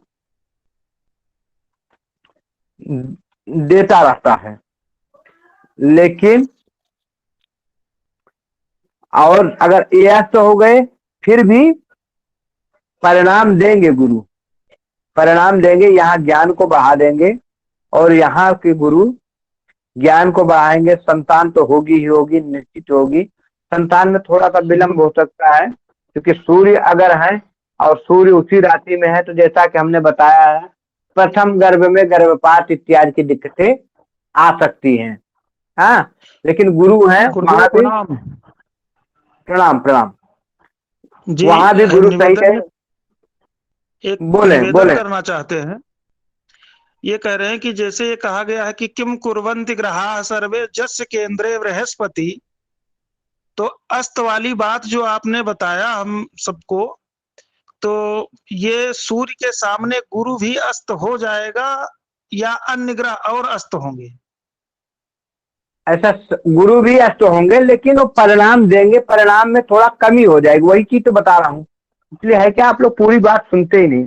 मैं बोल कह रहा हूँ कि सूर्य से अगर सूर्य उसी में हो गए तो सूर्य से गुरु अस्त हो जाएंगे लेकिन फिर भी परिणाम देंगे। यहाँ ज्ञान को बढ़ाएंगे। जैसा कि कहा गया कि सूर्य जो है अगर रहता है तो कई बार सूर्य का तेज होता है, प्रथम गर्भ को गर्भपात वाली स्थिति कर देता है। लेकिन वहां भी गुरु संभालेंगे, हो सकता है प्रथम गर्भपात हो जाए, लेकिन फिर भी जातक को संतानवान बनाएंगे, संतान से लाभ, संतान उच्च शिक्षा वाला होगा, सुसंस्कारित होगा। लेकिन वही गुरु कहीं अकेले हो गए, सूर्य नहीं होगा, तब भाव का नाश कर देंगे। क्या भाव का नाश कर, वहां पे गुरु जो है भाव का नाश देते हैं। जैसा कि बताया, क्या भाव करेंगे? संतान तो होगी ही, संतान उस जातक को निश्चित होगी, लेकिन संतान से लाभ नहीं। हाँ, संतान में देरी करा सकते हैं, संतान में थोड़ा देरी हो, लेकिन संतान होगी जरूर। लेकिन होगा क्या? संतान से लाभ नहीं। मान लो गुरु वाला जातक जिसके गुरु है पंचम में, वो कहीं बाहर रह रहा है, संतान घर पे है, संतान से दूरी, या संतान पढ़ने के लिए देश विदेश गया, बाहर गया, पढ़ लिख के अच्छी नौकरी में आ गया, तो उससे लाभ नहीं। या संतान पे ज्यादा ज्ञान थोपने लगे, वो मतभेद करने लगा, वो अपने राशि के हिसाब से चलने लगा। तो कहने का मतलब अगर मतलब गुरु का जो भाव नाश करना भी हुआ ना, वो अलग प्रकार से हुआ, अलग प्रकार से गुरु है ना। जी, जैसे गुरुदेव एक चीज निवेदन ये करेंगे कि मान लीजिए पंचम में गुरु बैठा हुआ है और उस पर एकादश भाव से शनि की दृष्टि अगर पड़ गई, तो यहाँ तो 2 सूत्र लागू हो जाएंगे, स्थान हानि करो जीवा, स्थान वृद्धि करो शनि। लेकिन दृष्टि का दोष होगा, शनि का काम होता क्या कि संतान में जो है विलंब करना। शनि की दृष्टि हमेशा जो है, शनि की दृष्टि हमें, शनि बंद कर लीजिए, माइक बंद कर लीजिए। शनि की दृष्टि हमेशा विच्छेदात्मक होती, देर कर देती है। शनि के लिए एक कहावत है, हमारे एक ज्योतिष के आचार्य हैं, वो कहते हैं कि होगा वही जो आप चाहते हैं, लेकिन नहीं होगा तब जब आप चाहते हो। मतलब आप जब चाहते हो तो उससे थोड़ा विलंब कर देते हैं, विलंब के कारक है शनि। अच्छा, शनि पंचम में आ जाए तो कई बार जो है संतान सुख से वंचित कर देते हैं, या संतान सुख में विलंब कर। लेकिन गुरु है तो निश्चित ही संतान होगी, निश्चित ही संतान होगी, उसमें कोई ऐसी बात नहीं है, संतान होगी ही। और शनि की क्या है, राहु केतु किसी की भी दृष्टि हो, संतान तो होगी ही। हाँ, अगर यहाँ गुरु है तो संतान तो होगी ही। जी, ठीक है, थोड़ा विलंब करा सकते हैं, थोड़ा विलंब करा सकते हैं, थोड़ा परेशानी ऐसी दशा में करा सकते हैं, लेकिन संतान होगी। गुरु है तो संतान होगी। हाँ, गुरु को हो सकता है उस जातक को संतान सुख न मिले, ठीक है, संतान सुख से मान लो जैसा कि हमने बताया। लेकिन गुरु का जो भाव नाश का भी जो है ना, गुरु जहां भी बैठेंगे, जिस भी घर में बैठेंगे, अगर मान लो 6वें 8वें 12वें में भी बैठ गए गुरु, तो वो करते क्या कि उस घर को पूरी तरह से बर्बाद नहीं करेंगे। वो करते क्या कि हाँ, गुरु की सारी ऊर्जा जो है उस घर को मेंटेन करने में, उसको ऋण रोग शत्रु से आपको बचाने में लग जाती है। कुंडली के और भावों पे प्रभाव नहीं दे पाते।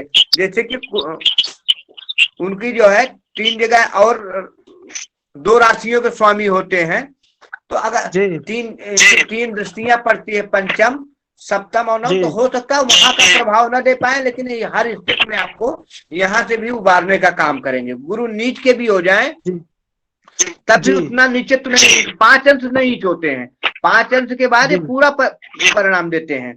तो गुरु जो है, गुरु का मतलब जो है अमृत, और उनकी दृष्टियां अमृतमयी है। जी, ठीक है। अच्छा गुरुदेव एक चीज ये कह रहा हूँ कि जो अगर बृहस्पति ग्रह से जो ये होता है केंद्राधिपति दोष, बोले केंद्राधिपति दोष बनता है, तो इसका निराकरण कितना प्रभाव पड़ता है जातक के ऊपर? भाई सुनो आचार्य जी, सुनोगे तभी तो होगा ना। आप एक ही चीज पे अगर प्रश्न करते रहोगे, पहले बात पूरी सुनो, सारे भाव को कंप्लीट कर दो, प्रश्न आना स्वाभाविक होता, आप उसको नोट कीजिए।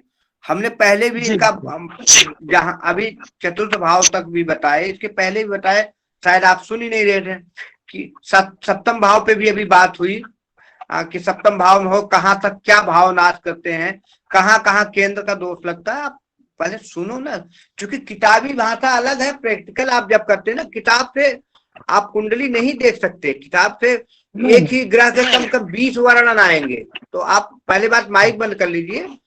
और मैं चाहता हूं कि सब लोग जो है, जिनका जो प्रश्न आए आप प्रश्न नोट करो और लास्ट में पूछो तो बढ़िया है, नहीं तो फिर पढ़ा नहीं पाएंगे। क्योंकि आप 50 आदमी हो, 50 प्रश्न आएगा तो हम एक भाव में ही रुक जाएंगे। बोले शक्ति जी कुछ बोलना चाहते थे? गुरुजी क्षमा चाहूंगा, जो भी प्रश्न पूछना चाह रहा है कृपया अपना माइक बंद कर दो उसके बाद, ताकि बाकी वालों को भी आवाज आए। आचार्य जी अपनी माइक बंद कर दीजिए ताकि बाकी वालों को कुछ सुनाई दे, नहीं तो आप सबकी माइक खुली रहेगी तो किसी को भी आवाज नहीं आती, और सबकी माइक खुली होने के कारण आवाज ना आने के कारण सुनाई ही नहीं देता। कृपया माइक बंद कर दें अपनी अपनी, सिर्फ गुरुजी को बोलने से अगर प्रश्न करना हो तो अपना हाथ उठा दें और हैंड रेस कर दें, ताकि उसके बाद गुरुजी खुद पूछ लेंगे। कृपया जी। जैसा कि अभी बताया गया कि प्रश्न पूछने का एक नियम है, आप अपना हाथ चेक करें। अगर कोई उचित हमारी ये होती कि बीच में प्रश्न न पूछ के आप उसको जो है नोट करें, जो आपके मन में प्रश्न आ रहा है आप उसको नोट करें। जब हम कार्यक्रम के लास्ट में आपको प्रश्न पूछने का समय देते हैं तो उसमें पूछे तो ये बहुत बढ़िया होता है। लेकिन अगर फिर भी स्वाभाविक है तो आप हाथ जो है उठाएं, फिर आपको बोला जाएगा। होता क्या कि जब आपके भी माइक खुल जाते हैं और हमारा भी माइक खुला रहता है तो ऐसी दशा में और लोगों को आवाज साफ नहीं सुनाई देती। तो ऐसी स्थिति में सब लोगों का एक नियम बनाया गया है, जिनको भी प्रश्न पूछना हो एक हाथ का निशान यहाँ बना है, हाथ को निशान को करो, फिर जब आपको बोला जाए हाँ अब आप बोलो, उसी समय आप प्रश्न करें। बोलिए शक्ति जी। शक्ति जी बोले। अच्छा शर्मा जी हैं, सॉरी शर्मा जी ने 3 बार बोला, हम शक्ति जी बोले। हाँ, जी गुरुदेव प्रणाम। हाँ गुरुदेव, मैं ये कह रहा था ना कि जैसे आपने जो अभी बताया ना वो दशम वाला कि कौन किस ग्रह से क्या काम का हम साधन करते हैं, तो मैं ये चाह रहा था कि आप इसको थोड़ा कुंडली के साथ प्रैक्टिकल समझा दीजिएगा। एक बार माइक बंद कर लीजिए। देखो हम कुंडली शेयर किए हैं आपके पास, आप लोग अगर देखें तो ग्रुप में ऊपर एक कुंडली बनी हुई है ग्रुप में। अब चूंकि है क्या कि गूगल मीट पे आपको जगह बहुत कम मिलता है, हमने 1-2 दिन प्रयास भी किया आप लोगों को, शायद आपने देखा भी था शर्मा जी, कल भी किया था परसों भी। तो उसमें है क्या, कैमरे से समझ इतनी स्क्रीन छोटी हो जाती है कि गूगल मीट में उस कुंडली के हिसाब से नहीं हो पाता। तो इस कुंडली में है, वहां से आप गिन लीजिए कि कहाँ से कौन दृष्टि पड़ रही है। हम इसको जो है प्रैक्टिकल पढ़ाना चाहते थे बोर्ड पे, तो हमने बोर्ड भी लाया वो पिन वाला, लेकिन हुआ क्या कि हम जब आपको स्क्रीन शेयर करना चाहे तो छोटा सा होने कारण किसी को दिखाई नहीं दे, इसीलिए हमने जो है पेन के बजाय स्केच से लिखा है। और कोशिश है कि देखते हैं अगर नहीं होता तो गूगल मीट की बजाय जूम इत्यादि पे जो है पढ़ाने की व्यवस्था कुछ करेंगे, और इस पे भी चलेगी, गूगल मीट पे भी चलेगी और जूम पे है क्या आपको वीडियो पूरा प्रॉपर शेयर होता चलेगा। इसमें स्क्रीन छोटी होती है ना, तो स्क्रीन छोटी की वजह से थोड़ा दिक्कतें आ रही है। आज भी हमारी राजकुमार जी से बात इसी पे हो रही थी, इसीलिए हमने पहले कुंडली आपको एक शेयर कर दिया है। तो आप जैसे हमने पंचम भाव से आप गिन लीजिए कि उनका किस किस भाव पे जा रहा है, कौन से गिनती की राशि बनी है, तो वो आप लोग देख लीजिए। ठीक है, चलते हैं। मैं ये नहीं कह रहा था, जो कर्म साधन वाला ना जो सूत्र है आपने बताया था ना दशम से दशम वाला, वो थोड़ा समझा दीजिएगा, मैं ये कह रहा था। अच्छा वो क्या कहते हैं कार्य वाला, वो समझा देंगे। हाँ वो समझा देंगे। एक्चुअली था क्या कि इन चीजों पे जो बेसिक ज्ञान थी ना, जैसे ग्रहों का अंश बल, ये चीजें पहले हमने पंचांग में उसमें पढ़ा है, फिर भी पढ़ाना जरूरी था। लेकिन हुआ क्या कि इसमें जैसे भी आचार्य जी जुड़े हैं, आप हो, और भी लोग हैं, ज्यादातर पंडित जुड़े हैं, किसी न किसी माध्यम से जो है लोग यूट्यूब से या पुस्तकों से अच्छी नॉलेज रखते तो है क्या, उसी पीरियड में अगर हम जो है ना प्रारंभिक चीजें पढ़ाएंगे तो उनको तो मालूम है, तो सोचते हैं कि नहीं ये तो हमें मालूम है, हमें मालूम। तो होता क्या, जब कुंडली विश्लेषण एकाएक आ जाओ तो प्रारंभिक चीजें छूट जाती हैं। तो इसीलिए हम बीच बीच में वो प्रारंभिक चीजें भी ले रहे हैं और इधर कुंडली विश्लेषण पे भी जा रहे हैं, जो फलादेश की तरफ। तो दोनों का थोड़ा सामंजस्य करने में हो रहा है। चलते हैं, हम पंचम के गुरु की बात करते हैं। उसके बाद समय भी फिर 5-7 मिनट का टाइम है, फिर प्रश्न का समय हो जाएगा आपका। तो पंचम में गुरु जब होते हैं, बता दिए कि अगर इस पे किसी भी ग्रह की दृष्टि आ जाती है तो फिर भी गुरु फल बढ़िया देंगे। यहाँ से बैठे 5वें गुरु, यहाँ ज्ञान अगर सूर्य से अस्त भी हो जाते हैं, किसी प्रकार सूर्य से अस्त भी हो जाते हैं, फिर भी गुरु फल को बढ़िया ही देंगे। हाँ, प्रभाव में जरूर कम हो जाएगा। और अगर यहाँ अकेले बैठ गए हैं तो जैसा कहा कि भाव का कारका भावनाश का गुरु संतान के कारक हैं, तो इसलिए निश्चित रूप से ही उस भाव पे असर डालेंगे ही, उस पे असर डालेंगे ही। तो असर क्या डालेंगे, संतान से विच्छेद। कैसे विच्छेद, ऐसा नहीं कि संतान उत्पन्न ही नहीं होने देंगे, संतान उत्पन्न होगा, लेकिन वह संतान किसी कारणवश, मान लो किसी उच्च शिक्षा इत्यादि के लिए, या मान लो जातक के पिता कहीं दूर है तो संतान से थोड़ा दूरी बना देगा, या संतान पढ़ा लिखा और वो करेगा क्या कि नौकरी करने कहीं बाहर चला गया, विदेश चला गया, ऐसे शहर में चला गया कि संतान के सुख से वंचित करा देता है, कि जो संतान द्वारा सुख प्राप्त होता है, सेवा इत्यादि का सुख, उससे वंचित कराएगा। ऐसा नहीं करेगा गुरु कि यहाँ पे जो आपको संतान सुख से वंचित कराए। हाँ, अगर कोई और ग्रह हुआ, जैसा कि हमने बताया सूर्य हो गए, तो सूर्य से अस्त तो हो जाएंगे, लेकिन फिर भी यहाँ परिणाम बढ़िया देंगे। संतान होगी ही होगी, संतान होगी, संतान ज्ञान वाला होगा। अच्छा, यहाँ सूर्य क्या अपने ही घर में है तो अपने घर को बर्बाद नहीं करेंगे। ऐसी स्थिति में संतान और इनकी दृष्टि, गुरु की यहाँ से दृष्टि 1 2 3 4 5, 5वीं दृष्टि गुरु के ही अपने घर पे पड़ती, भाग्य भाव। तो भाग्य को प्रबल कर देते हैं, धार्मिक बना देते हैं, पिता का सुखों में वृद्धि कर देते हैं।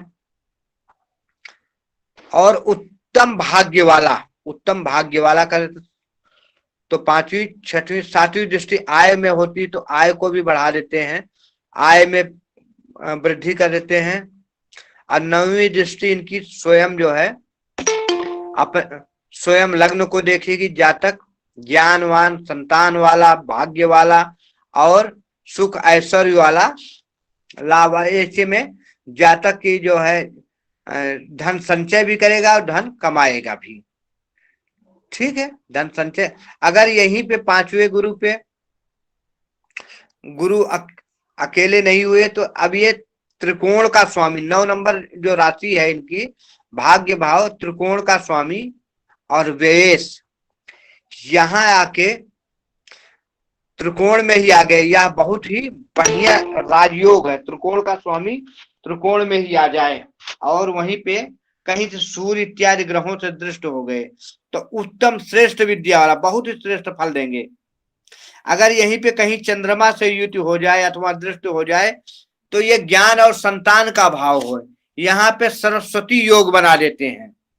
अगर 5वें घर में ही गुरु के साथ कोई ग्रह हो या कहीं से सूर्य की दृष्टि पड़ जाए, सूर्य की दृष्टि कहाँ पड़ेगी, 5वें से 7वां आय भाव पे अगर सूर्य हो तो वहां सूर्य की दृष्टि पड़ जाती है तो अत्यंत ज्ञानवान, अत्यंत श्रेष्ठ ज्ञान वाला। और कहीं से चंद्रमा से युति हो जाए और चंद्रमा की दृष्टि हो जाए तो ऐसी दृष्टि में सरस्वती योग बनता है, महाज्ञान वाला। और लाभ भाव में, क्योंकि 7वीं दृष्टि लाभ भाव में, तो अत्यंत लाभ बढ़ाएंगे, लाभ की स्थिति बहुत ज्यादा बढ़ाएंगे। आप व्यय से हैं तो इनका व्यय भी कहाँ होगा, धार्मिक कृत्य पे, भूमि भवन मकान वाहन धर्मशाला इन चीजों पे व्यय होगा। और पांचवी दृष्टि इनकी भाग्य भाव बढ़ाती है, तो भाग्य को बढ़ाएंगे, धार्मिक बनाएंगे, पिता का सम्मान करेंगे, ऐसी स्थिति ला देते हैं। अगर पंचम भाव पे कोई ग्रह नहीं है तो गुरु का भाव हमने बता ही दिया, गुरु भाव का कैसे नाश करते हैं। ये करेंगे संतान से थोड़ा दूरी कर देंगे, ठीक है। बाकी इस भाव में श्रेष्ठ प्रभाव देते हैं, इस भाव में गुरु श्रेष्ठ प्रभाव देते हैं। हमारे ख्याल से सबके समझ में आ गया होगा। जी गुरुदेव। जी गुरुदेव। हाँ, अगर गुरु आ जाए छठे भाव में, छठा भाव ठीक नहीं है, ऋण रोग शत्रु का भाव है।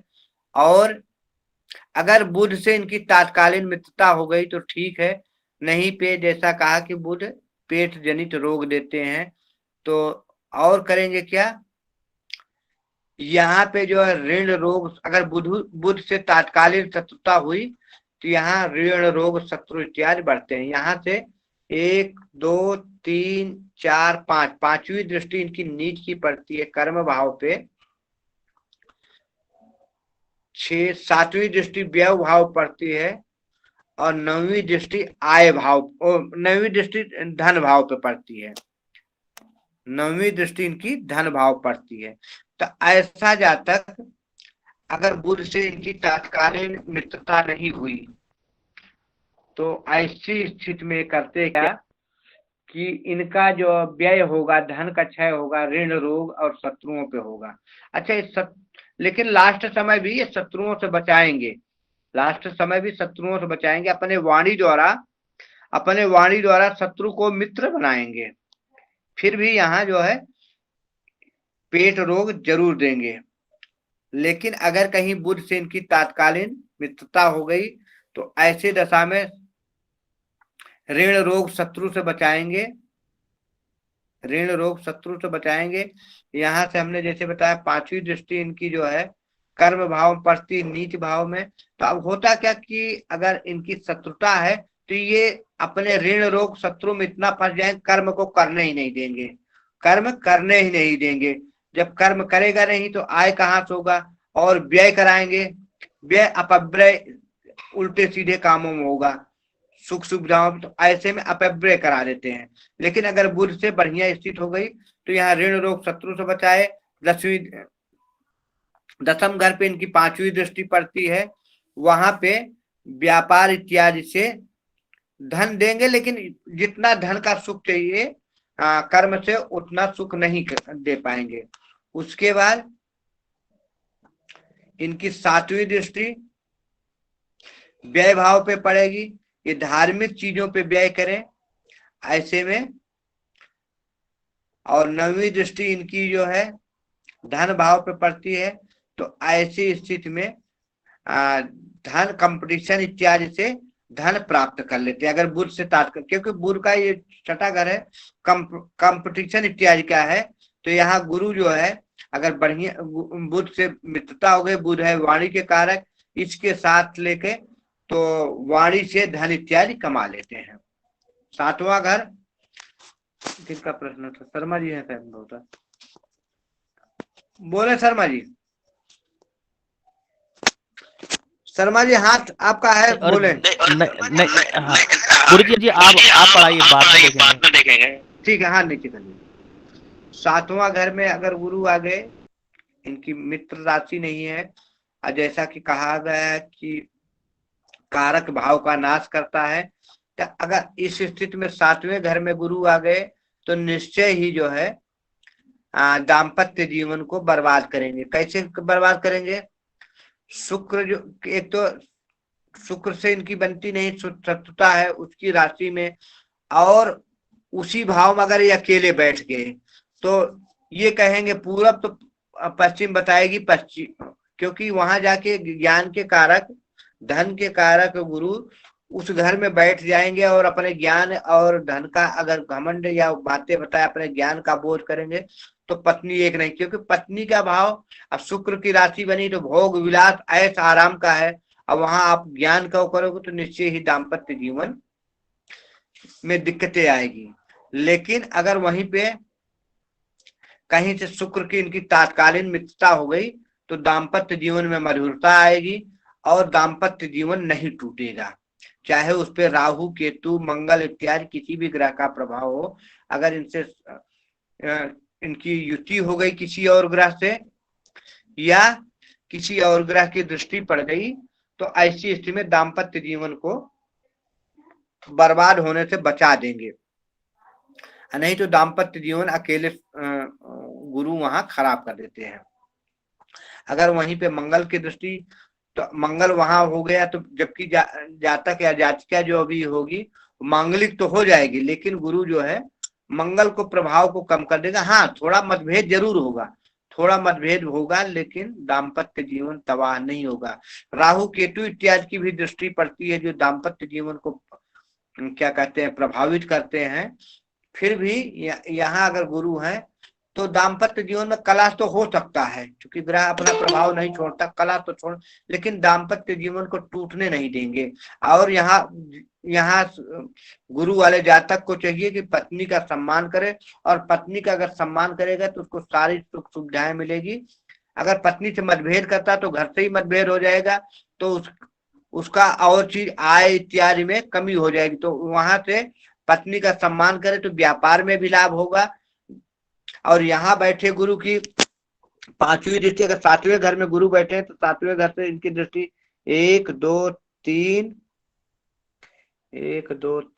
4 5 आय भाव पे पड़ती, तो आय को बढ़िया कर देते हैं, आय को बढ़िया कर देंगे, आय बढ़िया होगी। सातवीं दृष्टि इनकी अपने लग्न को देखेंगे, लग्न को व्यक्तित्व जो है बिल्कुल ज्ञान वाला व्यक्तित्व कर देंगे, व्यक्ति के हमेशा मान प्रतिष्ठा सम्मान होगी। और नौवीं दृष्टि इनकी पराक्रम भाव पे पड़ती, तो पराक्रम को बढ़ा देते, पराक्रम से आय होगी, आय से व्यक्ति का व्यक्तित्व निखरेगा और उससे घर परिवार चलेगा। ठीक है, जो घर परिवार में बाधाएं थी वो दूर हो जाएगी। सातवें घर तक सबको समझ में आ गया? सातवें घर तक किसी का कोई प्रश्न हो तो प्रश्न पूछ। हाँ शर्मा जी पूछे।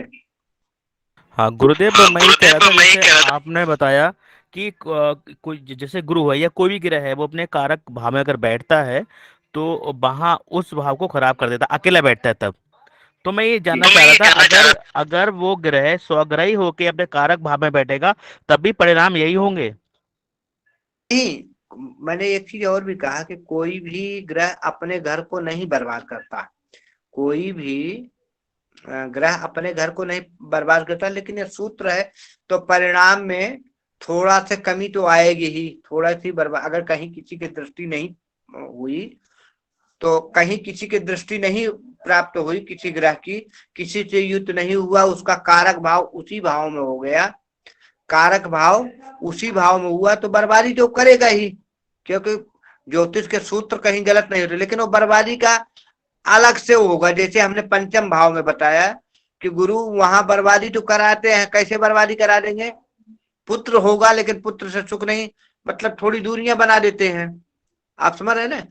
तो उस स्थिति से अपना घर तो नहीं खराब करेंगे, लेकिन फिर भी उसकी परिणाम में थोड़ा न थोड़ा कमी आ ही जाएगी, क्योंकि जो वहां अति हो जाएगा, वो अपने घर को ही बनाने में इतना हो जाएगा कि अति सर्वत्र वर्जेत, अति को जो तो ऐसी स्थिति में कहीं न कहीं किसी न किसी कारण से वहां जो है दिक्कतें आई जाएगी, वो इसको ज्यादा बनाने के चक्कर में ही बिगड़ जाएगा।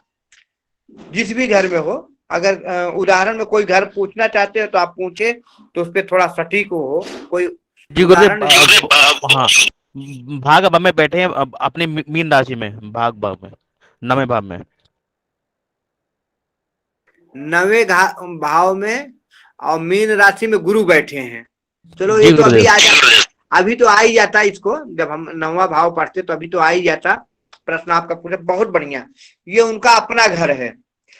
और काल पुरुष की भी कुंडली देखो काल पुरुष की भी कुंडली देखो तो गुरु का जो है 9वीं राशि होती है, और यहाँ 9वीं राशि स्वयं गुरु आ जाए, ऐसे में ये अपने घर को नहीं बर्बाद करेंगे, ऐसे में अपने घर को नहीं। अच्छा, ये केंद्र के भी घर नहीं है, ये केंद्र के, ये ज्ञान में वृद्धि करेंगे, ज्ञान में वृद्धि। हाँ, कई बार होता क्या कि ज्ञान, अब इनकी ज्ञान की बर्बादी कहाँ होगी, ये ज्ञान का ऐसे लेक्चर देंगे, ऐसा व्याख्यान करेंगे जहां लोग सुनना ही नहीं चाहे इनके, वहां पे ज्ञान थोपना चाहे, वो बर्बादी होगी। लेकिन इनका अपना घर है, कोई भी ग्रह अपने घर को नहीं खराब करता, तो इस स्थिति में इनका अपना घर है। और अब तो यहां से बैठे गुरु करेंगे कि 1 2 3 4 5, पांचवी दृष्टि इनकी व्यय भाव पे पड़ती, तो व्यय क्या करेंगे, इसी ज्ञान का व्यय करेंगे। नहीं गुरुदेव नवम भाव में, नवे भाव में गुरु बैठ गए, तो 9वें भाव में 9 नंबर की राशि है ना, वहां से इनकी दृष्टि कहाँ पड़ेगी। ठीक है गुरुदेव, ठीक है 1 2 लग्न में लग्न में पड़ेगी। हाँ, तो वहां है क्या कि ज्ञानवान तो हो जाएंगे, अब वो भी, लेकिन इनकी ज्ञान के व्यय वही होगा कि जहां जरूरत नहीं है वहां भी ज्ञान ये वो करेंगे, लोग जो है उसको ग्रहण नहीं करेंगे। जैसे कई बार होता क्या कि बहुत सारे ज्ञानी लोग हो जाते हैं जहां उनको सुनने वाले भी नहीं, वहां भी वो लेक्चर दे रहे हैं, तो व्यय बस इतना ही होगा, भाव का नाश बस इतना ही होगा। बाकी यहाँ बैठे गुरु अत्यंत शुभ फल देंगे, यहाँ तो उनके रत्न को पहन करके अत्यंत ज्ञान वाला, और यहाँ से जाके और सीधा जब 5वीं दृष्टि तो 7वीं दृष्टि पराक्रम भाव पे पड़ी, पराक्रम को बढ़ा देते हैं, और उसके बाद फिर ज्ञान और संतान पे पड़ी, तो यहाँ पे तो बहुत बढ़िया फल है, यहाँ पे गुरु बहुत बढ़िया परिणाम देंगे। ठीक है, और किसी का कोई प्रश्न हो तो प्रश्न ले लीजिए। किसी का कुछ प्रश्न? आज हमने 7वें भाव तक जी बोले। आपने गुरुजी वो बताया 8वें और 12वें भाव में क्या होता है गुरुजी? हिमांशु जी माइक बंद कर लीजिए, पहले इनका हैंड शेक है, उसके बाद आप हैंड शेक करके पूछ लीजिएगा। हाँ बोलिए, कौन थे जो आपने जी आपने बताया था बुध और शुक्र की युति हो और उस पे गुरु की दृष्टि हो, क्या इस सूत्र जैसे बुध और शुक्र लग्न हो, पंचम में गुरु हो, उसकी 9वीं दृष्टि हो, तो वहां पर भी लागू होगा? मन बन रहा है तो निश्चित ही लागू हो जाएगा, लेकिन अगर युति है, बुध गुरु और शुक्र की युति है तो निश्चित ही त्रिकालज्ञ होगा। अगर अलग अलग है फिर भी दृष्टि संबंध तीनों की एक बन रही है, तो ऐसी स्थिति में भी ज्योतिष का ज्ञाता होगा। ठीक है, ज्योतिष का ज्ञाता होगा। हिमांशु जी प्रश्न लीजिए, हिमांशु जी प्रश्न पूछे। जी गुरुजी। हाँ प्रश्न पूछे। ये पूछ रहे थे गुरुजी, जैसे गुरु लग्न भाव में है, 6वें 8वें और 12वें भाव में अगर इसकी दृष्टि होगी तो कैसे फल प्राप्त होगा? लग्न से इनकी दृष्टि कहाँ 6वें 8वें 12वें में होगी? गुरु जहाँ बैठते हैं, गुरु की दृष्टि 5वीं होती है, 7वीं होती है, 9वीं होती है। अगर ये दूसरे भाव में है, सुनो ठीक है, आपका प्रश्न मैं समझ गया।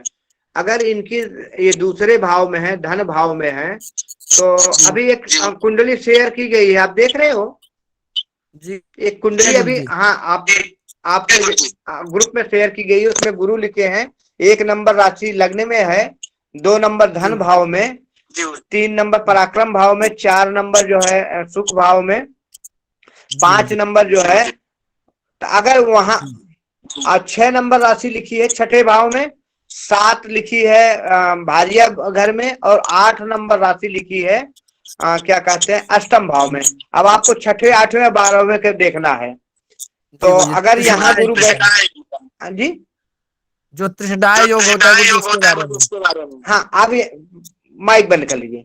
यहाँ गुरु बैठे हैं, मान लो धन भाव में गुरु बैठे हैं, तो धन भाव में बैठे गुरु, एक तो ये बैठे हैं सम राशि में अगर किसी की व्याख्या कर, तो अभी हमने आपको अंश बल नहीं पढ़ा, तो यहाँ देखा जाता है गुरु जो है 0 अंश से 6 अंश तक, 0 अंश से 6 अंश तक जब ग्रहों का बाल्य अवस्था होती है, वृद्ध अवस्था होती है, प्रौढ़ अवस्था होती है, जानते हो नहीं जानते? जी जी जी थोड़ा बहुत। तो अब पहले बात इनका अंश बल देख लो, गुरु के अंश बल क्या है। चलो मैं कल वाली उसमें आप लोगों को अंश बल ही समझाऊंगा। लिखना चाहे तो 2 मिनट, क्योंकि अब हमारे पास समय नहीं है, नहीं मैं लिखवा ही देता, कल मैं समझाऊंगा इसको अंश बल। अब ये देख लो गुरु में अंश क्या है। फिर शुक्र की राशि में बैठे हैं, तो यहाँ बैठे गुरु का पहला काम क्या होगा, दूसरे घर में बैठे तो गुरु जो है वाणी के कारक हैं। अब यहाँ बैठे गुरु एक तो मुंहफट बना देंगे, सत्य बोलेंगे, और यहाँ से दूसरे घर से वाणी का भी विचार किया जाता है। तो कई बार जो है वाणी ऐसी बोल जाएंगे जो लोगों को बुरा लगे। बोलेंगे तो सत्य एकदम, लेकिन सत्य कड़वा होता है, तो इसलिए लोग उनको मुंहफट बोल देंगे कि मुंह पे आदमी चाहे जो हो, चाहे राजा भी हो, उसके मुंह के सामने जो कुछ बोलना होगा बोल देंगे। कुछ लोग पीठ पीछे बोलते हैं ना, यहाँ गुरु मुंह पे ही बोल देंगे, तो इसलिए मुंहफट की संज्ञक मिल जाती है। तो कई बार वाणी से भी दुश्मन इनके बन जाते हैं। अब इनके शुक्र का संबंध देखना कि शुक्र का अगर तात्कालीन मित्रता बन जाती है तब तो ये बहुत बढ़िया धन कमाएंगे, बहुत बढ़िया धन कमाएंगे, बहुत बढ़िया धन संचय भी होगा, पैतृक संपत्ति भी मिलेगा। अगर यहाँ कहीं शुक्र से इनकी तात्कालीन क्या कहते हैं मित्रता नहीं हुई, तात्कालीन शत्रुता हो गई, तो उस स्थिति में करेंगे क्या, क्योंकि वाणी और परिवार का भी देखा जाता है इससे द्वितीय घर में, तो ये करेंगे कि अपने वाणी से ही अपने परिवार से मतभेद कर लेंगे। ऐसी स्थिति में इनके पैतृक संपत्ति में भी दिक्कत होगी। जो पिता द्वारा अर्जित या पूर्वजों द्वारा अर्जित संपत्ति है उसमें भी दिक्कत होगी। ये वाणी ऐसी वाणी बोल देंगे कि वहां से भी होगी। फिर इनकी जो है 5वीं दृष्टि पड़ती है, क्या कहते हैं 6 नंबर की गिनती जहां लिखी है ऋण रोग शत्रु पे। अब वाणी से ये शत्रु बना लेंगे। अगर बुध से इनकी तात्कालीन स्थिति सही नहीं हुई तो ये पेट रोगी तो बनाएंगे ही, क्योंकि बुध गुरु जो है पेट रोगी बनाते हैं लोगों को, यहाँ पेट में दिक्कत कर देंगे और शत्रु बढ़ जाएंगे। ऋण रोग शत्रु का यहाँ बढ़ा तो, लेकिन अगर कहीं बुध से दोस्ती हो गई तो अपनी वाणी के द्वारा ही, क्योंकि वाणी के कारक बुध भी हैं और ये गुरु, तो ये ज्ञान है और वाणी से दुश्मन को भी दोस्त बना लेंगे अगर बुध से संबंध बढ़िया हो गया। या शुक्र आके उसी भाव में बैठ जाए तो तात्कालीन इनकी मित्रता, तो शुक्र अगर दूसरे घर में ही शुक्र बैठ जाए तो तात्कालीन मित्रता इनसे शुक्र की नहीं होगी। तात्कालीन तो दुश्मनी, लेकिन शुक्र का वो अपना घर है तो अपना घर कभी नहीं खराब करेगा। 2 गुरु एक घर में, तो ये करेंगे क्या, इनको धन सुख संपत्ति ऐश्वर्य भोग विलास के कारक शुक्र हैं, तो ऐसे में इनको पैतृक संपत्ति भी मिल जाएगी, धन भी मिलेगा, और ये जो अपने वाणी द्वारा धन प्राप्त करेंगे और उसी धन से ऋण और रोग शत्रु का नाश कर देंगे। ठीक है। और इनकी जो है 7वीं दृष्टि कहाँ पड़ेगी, 7वीं दृष्टि पड़ेगी क्या कहते हैं 8वें भाव पे। 8वां भाव बढ़िया नहीं कहा जाता, 6वां 8वां 12वां इस त्रिक भाव में आते हैं। तो 8वां भाव से हम मृत्यु का भी विचार करते हैं। वहां गुरु की दृष्टि पड़ी, गुरु की अमृतमयी दृष्टि, तो यहाँ तो रोग कर रहे हैं। 6ठे भाव में रोग, पेट रोग हो रहा है, लेकिन पेट रोग से मरने नहीं देंगे। वहां पहले बात आपके इस रोग में ऑपरेशन इत्यादि का अगर कुछ ऐसा हो रहा तो उससे बचाएंगे, नहीं मरने नहीं देंगे। वहां से आपको मृत्यु से विजयी बनाए। इनकी अमृतमयी दृष्टि 8वें घर पे आई तो आयु को बढ़ा दिए। और 8वें घर से ही हम विचार करते हैं, 8वें घर से ही विचार हम करते हैं गुप्त विद्या का, गुप्त धन का, जो गड़े, अब आज के जमाने में तो बड़ा धन नहीं करते, लेकिन गुप्त विद्या का, तो ऐसे में प्रबल ज्योतिषी इत्यादि ज्ञान से बना देंगे। और तो और ये गुरु ऐसे करेंगे कहीं न कहीं आकस्मिक धन, जो गुप्त धन होता है, गुप्त धन दिला देते हैं। फिर 9वीं दृष्टि इनकी कर्म भाव पर पड़ती है। अगर इनके संबंध शनि से ठीक ठाक हो गए तो ऐसी स्थिति में तो ठीक है। अगर शनि से इनका संबंध, क्योंकि 5 अंश तक ही नीच होते हैं, अब इनका अंश बल भी वहां देखा जाएगा, क्योंकि इनकी जो है 9वीं दृष्टि जब पड़ेगी कर्म भाव पे, वहां 10 नंबर की गिनती है। अगर ये पहली बार शनि की स्थिति देखा जाए, शनि अगर उसी घर में है तो बढ़िया है, शनि से तात्कालीन मित्रता है तो बढ़िया है। तात्कालीन मित्रता का सूत्र हमने बताया है, ग्रह जहां बैठता है वहां से 3 घर आगे और 3 घर पीछे उसकी मित्रता होती है। अगर ऐसी स्थिति में है तो बहुत बढ़िया। फिर अब यहाँ और देखना पड़ेगा गुरु कितने अंश पे है। अगर 5 अंश 6 अंश से नीचे है तो 5 अंश तक नीच होते हैं, तब तो प्रभाव नहीं देंगे। तब तो क्या करेंगे जानते हो, ऋण रोग शत्रु में इतना लग जाएंगे, कर्म कर ही नहीं पाएंगे।